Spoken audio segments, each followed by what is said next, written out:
All right, welcome back. In today's video, we are going to talk about how to find the slot as you transition into your downswing, the angles that you should look for, and of course the result, if you do it right, what is going to be happening. So if you're brand new to our channel, make sure you subscribe. If you enjoy the content today, give us a thumbs up. If you have any comments, you can leave them down below, and make sure you hit that bell button because you'll see our future videos that we post every Tuesday and most Fridays.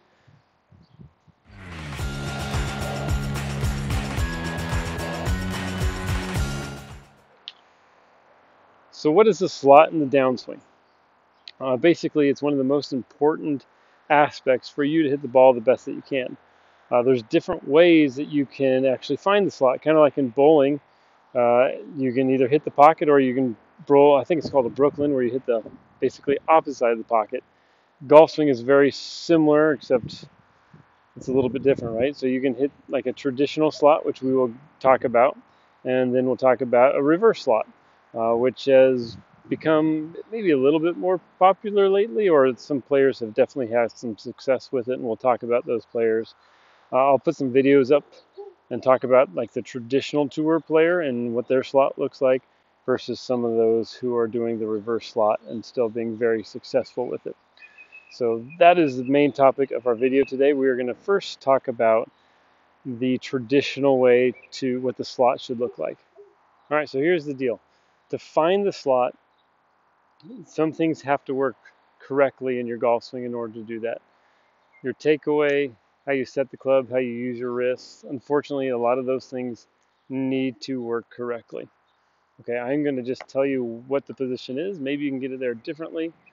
All right, but in the backswing, it's very important that you hit the correct position for you to then come down and still remain in that slot position so you can hit the ball the best.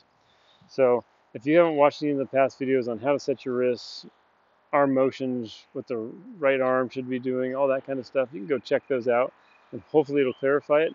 I'm not going to go into all that because I don't believe in making videos that are 20 minutes long. I'm usually like a 7 top 10 type of video because I just think golf should not be explained too much, okay? So let's say that you're playing golf or you're taping yourself, because you're going to have to tape yourself, you're going to need a mirror, something like that to practice this. Let's say we take it back, so to position 3, so when the left arm is parallel to ground is position 3. Okay, so we're looking for it to be in front of your chest. We're looking for the club shaft angle to match. Okay, that is basically the slot in the backswing.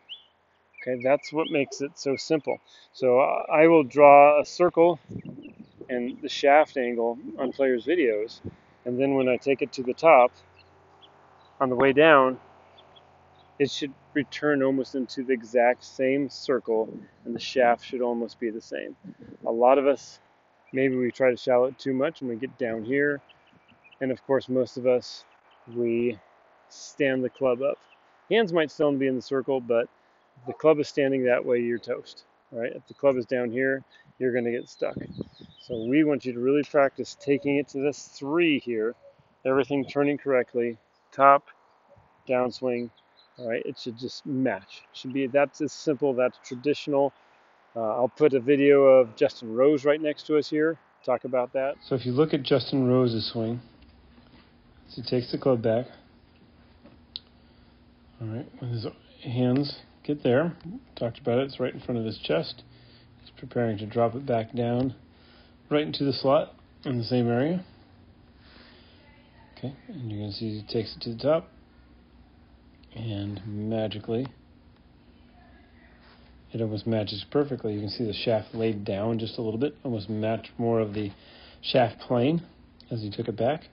But that is the traditional move right there, is basically try to drop it right back in the same spot. So it's so much easier when you just make it simple like that. You don't have to make it complicated. And you'll see just how simple it is for him to take it there, drop it back down.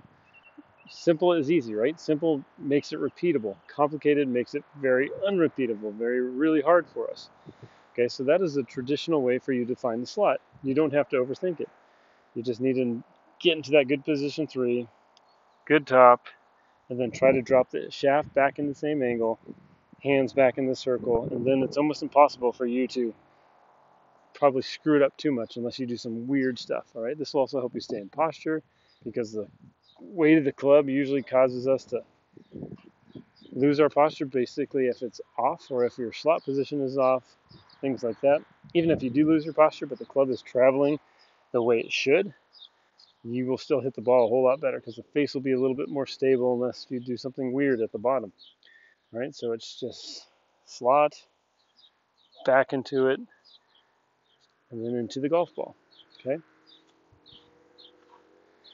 so we just practice taking it here, back, down, and we try to reproduce it. All right, now we're going to talk about what actually might work a little bit better for you, some of you out there, is what does that reverse slot position look like? What's going on with that one? So the reverse slot, recently, some of the players that use this, if you watch the Masters, the amateur Bennett, he did the reverse slot. Matthew Fitzpatrick does it a little bit. Viktor Hovland does it a little bit. I don't know about Koepka. He's kind of on the line. So here we have Viktor Hovland. So we're going to take him back to the same spot. So you can see his hands are similar to that spot, maybe just a hair deeper than what we saw with Justin Rose.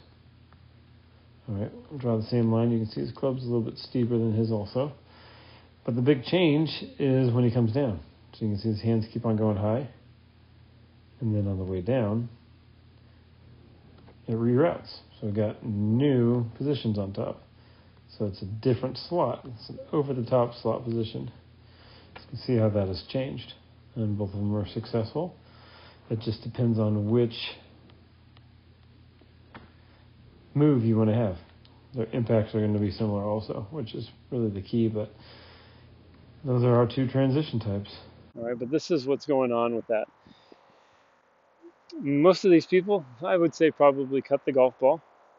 Okay, so some of them, so like if you look at Matthew Fitzpatrick, he's going to take the club a little bit more inside, get the club a little bit deeper, and then when he swings down, his hands are going to look like they kind of come out away from his body. So they're not dropping back down into the same spot, but they're inside, and so then they hover down.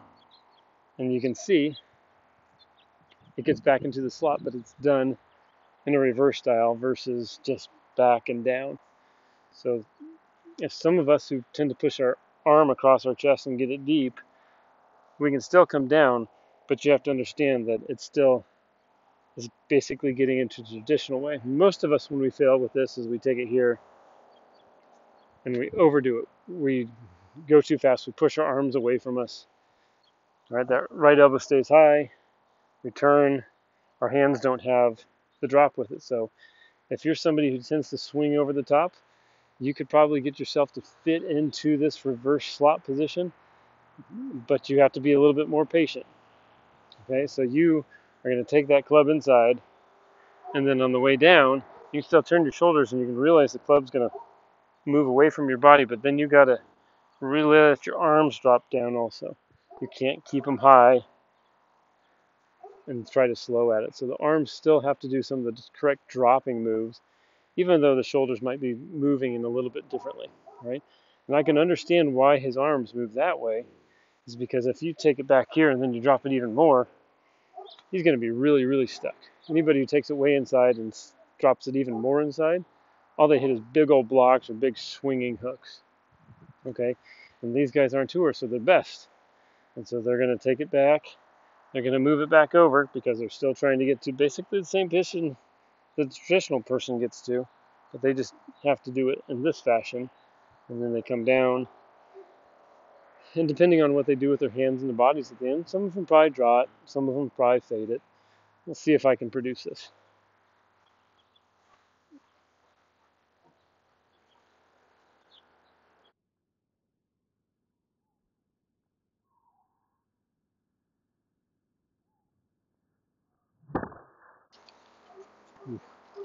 It's harder. I don't like that. So anyway, these are the two different slots that you can try to find. I'm definitely going to be the advocate of traditional. It's simple. I don't like taking it inside. I don't really, I'm more of a proponent. I like that draws. I've always have. Not, I can hit a fade if I have to, but I prefer to draw the ball. And I think if you just do it the traditional way, if you just know how to create the correct circle, if you know where the ball position goes, you should be able to do both of them without having to do a whole lot. It's just simpler to move the ball in that fashion. So traditional is here, back into it, and reverse slot is inside a little bit, but back into basically the same position.